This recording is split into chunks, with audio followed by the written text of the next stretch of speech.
Today's video, we're going to talk about the murder of Savannah Spurlock, and that happened back in 2019. Savannah was a 22-year-old mother of four, and she was born and raised in Kentucky. She was reported missing on January 4th, 2019, after going out for the first time since having newborn twin boys. In December of 2018, Savannah had her twin boys. Savannah is now 22 years old, a single mother of four boys. Her mother stated that shortly before her disappearance, she did not have custody of her twin boys, which is likely related to her drug charges and her DUI. Savannah did have a court appearance scheduled for her DUI on January 7th, 2019. But a couple days before that, on January 4th, her mother decides that she will watch her son while Savannah goes out with a couple of friends. And she visits a bar in Lexington, Kentucky around 10:30 p.m. on January 4th. Savannah meets up with two other friends, a guy and a girl. Savannah is seen on surveillance footage around 2:30 a.m. leaving with three men, and one of those men is the murderer. This is actually the last time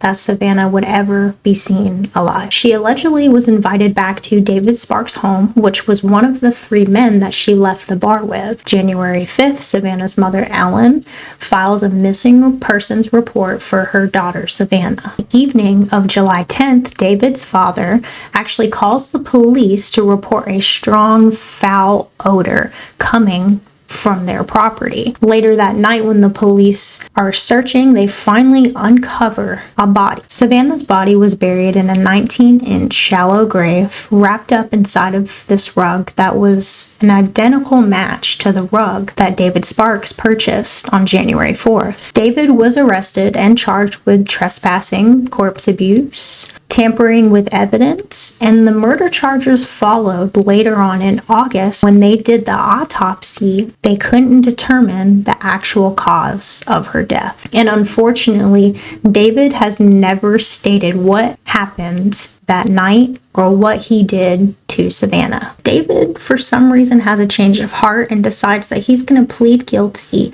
to all of these charges. This helped him actually avoid trial completely. He didn't have to specify what actually happened to Savannah that night. And he also avoided the death penalty and a life sentence by doing this. On December 17th, 2020, David Sparks was sentenced to 50 years in prison with eligibility of parole after 20 years. I want to hear what you guys think about this story.